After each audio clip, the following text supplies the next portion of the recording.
So guys, today on this occasion we are going to discuss a case that has attracted a lot of public attention, which is the case of Yuvita, who became a victim of confinement and abuse for 3 years.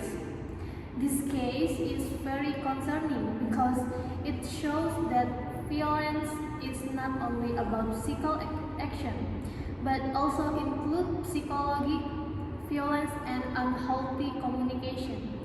In my opinion, this case gives us many reasons, especially when viewed from the perspective of communication. Communication should be a way to build good relationship, express feeling, and create mutual respect. However, in this case, communication was used as a tool to control and pressure the victim. Yes, actually, when we hear about cases like this, one thing that comes to mind is how the victim could survive in that situation for their years. During this time, the victims have experienced a lot of pressure, both physically and mentally.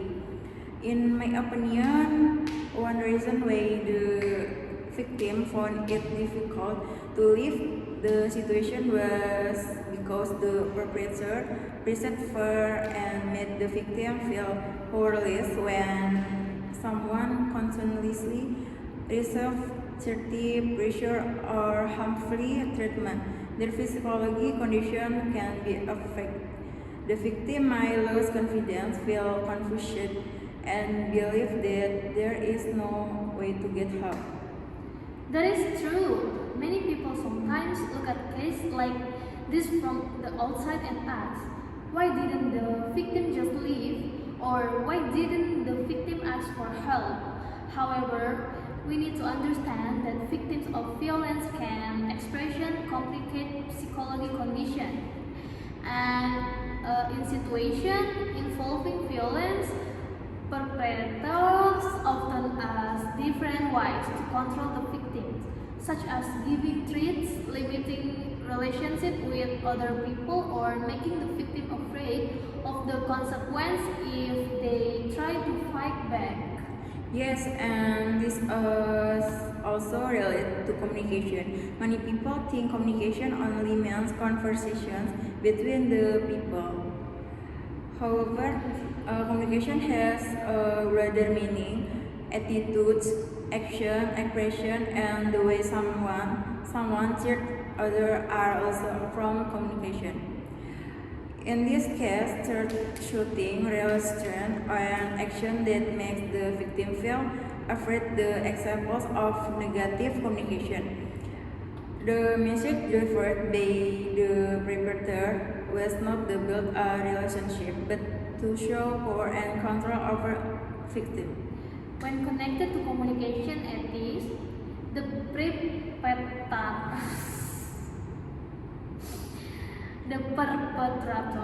action clearly violate the basic principle of good communication. In healthy communication, people should respect each other, listen to opinion, and treat others with humanity.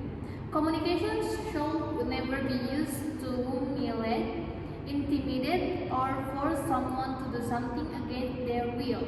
When communication is used in that way, it can damage relationships and leave deep emotional wounds. I think the psychological impact of this case should also not be underestimated.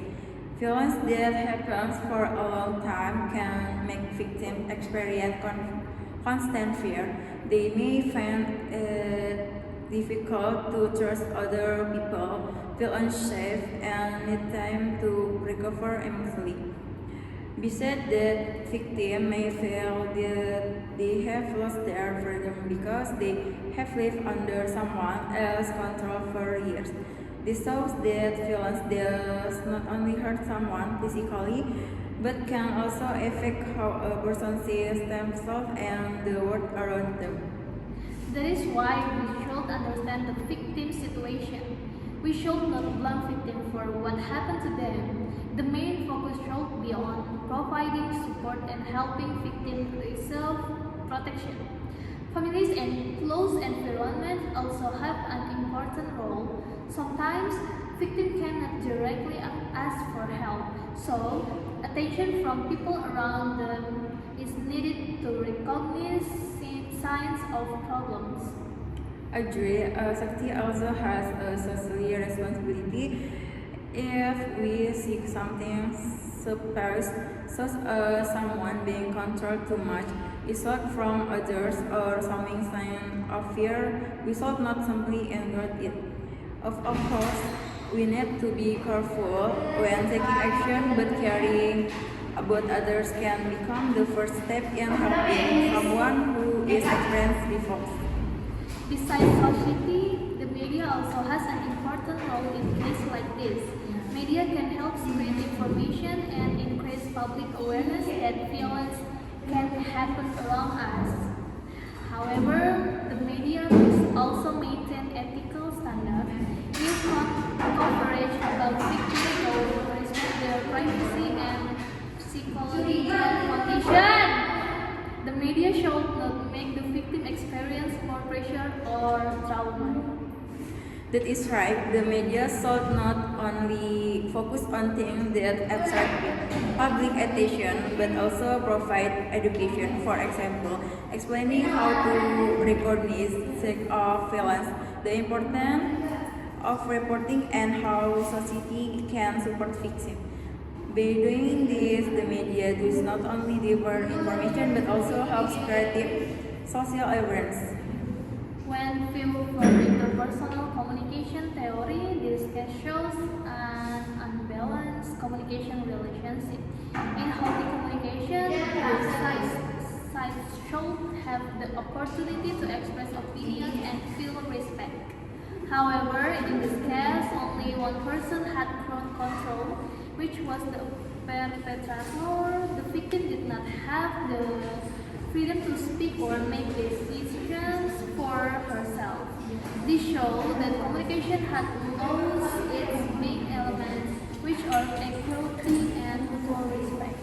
Actually, good communication should create a sense of safety in any relationship, whether it is family friendship or a romantic relationship. Communication should be built with honesty, trust, and respect. If someone controls, threatens, or limits another person's life excessively, it is not a form of care or love. It is an unhealthy behavior.